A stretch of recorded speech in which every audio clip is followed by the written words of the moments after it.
Happy Friday. Hope you've had a great week. We're about to go see Twix. He is a new man this week after being sheared. So let's go see him. He is a Babydoll sheep. He was born in 2012. Anybody else here 8 years old? I don't want to be biased, but he's pretty stinking cute after his shear. Hey everybody! He's so cute. We are about to feed Twix his food. He is so excited. If you've ever been here for our farm to plate class, you know that if you have food and you're not giving it to Twix, he is very angry about it.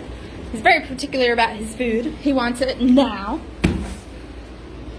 So we're gonna let him eat, and then I'm gonna tell you a little bit more about Babydoll sheep, where they originated, and maybe why or why not they're on the extinct or endangered list. Hello again. So Twix is eating his food, and we have a little barred rock back there in the back. She's probably about to lay an egg. The door is closed, so no one can come in and eat Twix's food, so she's a little safe to lay an egg. So a little bit about Twix. I mentioned earlier he's a Babydoll sheep. They are from the South Down sheep, which are originally from England. They declined in the World War I and World War II because of their demand for their meat. So sheep are actually bred for meat and for their wool, which you saw last week, and I will show you again today. At some point we'll look at his wool that was sheared. But in 1803 they were believed to come over to the United States from England, and it followed the World War I, World War II pattern of a high demand for sheep. So there were a lot of people breeding them, and a lot of people had them as pets or for the meat industry. And then it also declined because so many people were eating sheep. So their numbers declined. And in 1986, Robert Mock, he's a doctor, went on a search for some original bloodlines from the 1700s of these guys, and he only found about 350 of them. They are used for their wool. Obviously, you saw him get sheared last week. Hi, Twix. Their wool is made into all sorts of things. I love wool socks. They keep me dry. I have some wool. I used to have a wool sweater, and a lot of people say that wool is itchy.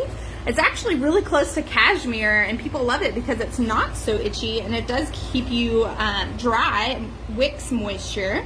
And it's also a really popular fiber because it is easy to blend with other materials. Another reason people keep sheep as pets or just for production is that they are good natural weeders. So they love to eat any and all vegetation.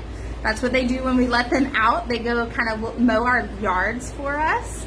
And so they're natural weeders, and people actually use them in fruit orchards and wine vineyards because they eat all of the unwanted weeds and things, but they leave the tree trunks and the bushes that they want to have there.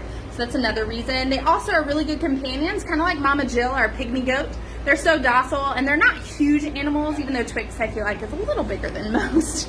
But they are really good companion animals, and people will keep them for that as well. One last thing about Twix and sheep in general, copper, the mineral, is very, very toxic to them. So in order to get their minerals, we have specific mineral blocks and salt blocks for them that don't contain copper. They're called sheep and goat blocks.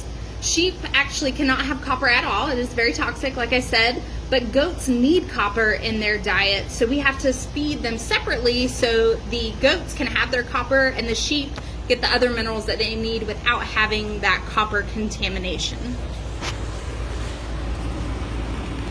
Something cool about Babydoll sheep, I mentioned earlier that they came from the South Down breed in England, and they actually went extinct for about 50 years, and in 1999 they were reintroduced, which is really awesome. I'm going to show you guys a website you can go on to look up either this breed or any other breed of animal that you would like to know their conservation status on. As I mentioned earlier about the conservation status, you can go on to this website, rarebreedsurvivaltrust.org.uk, and this shows, if you scroll down, rare chicken breeds, my favorite, the watch list overview, and it shows you the different levels, and these are, keep in mind, UK animals, not the United States. But it shows you, if we look at the sheep, there are vulnerable sheep, at-risk sheep, and minority sheep. And if you can see, they're 3, 4, and 5. And none of those are our Babydoll sheep. You can look at the cattle, equine, pigs, goats, and poultry. And then if you scroll down, there's a category 6. It says other UK native breeds. And it says that these have progressed from a watch list category of the 1 through 5, which was shown up there. And if you look at the sheep, it says over 3,000 registered adult breeding females. And if you look at the S's, there is Southdown. So that means that their population has just exploded, which is awesome. Another thing I wanted to show you is the IUCN Red List page. It is the International Union of Conservation for Nature. And I will link these later. If you scroll down, it shows you how many species are threatened with extinction. And it just blows my mind that it's 27% of all of the assessed species. So that doesn't necessarily mean that every species has been counted for, but 27% of all assessed species. And if we go up, you can type in your favorite animal, and I'm going to put in mine. And it will bring up, hopefully, your favorite animal, and it kind of shows you their status. So my favorite red panda is decreasing, and you can click on it and it'll tell you all about the species. It's a pretty awesome tool to use. So I suggest going on, searching your favorite animal to see if it's on there. And one last thing I wanted to share with you guys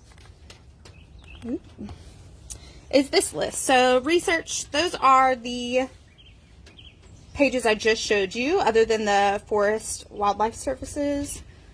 That will show you the United States, or specifically Georgia, if you look up Georgia and our endangered species. But also record your own. So Fortson, we have started an iNaturalist and an eBird account under Fortson.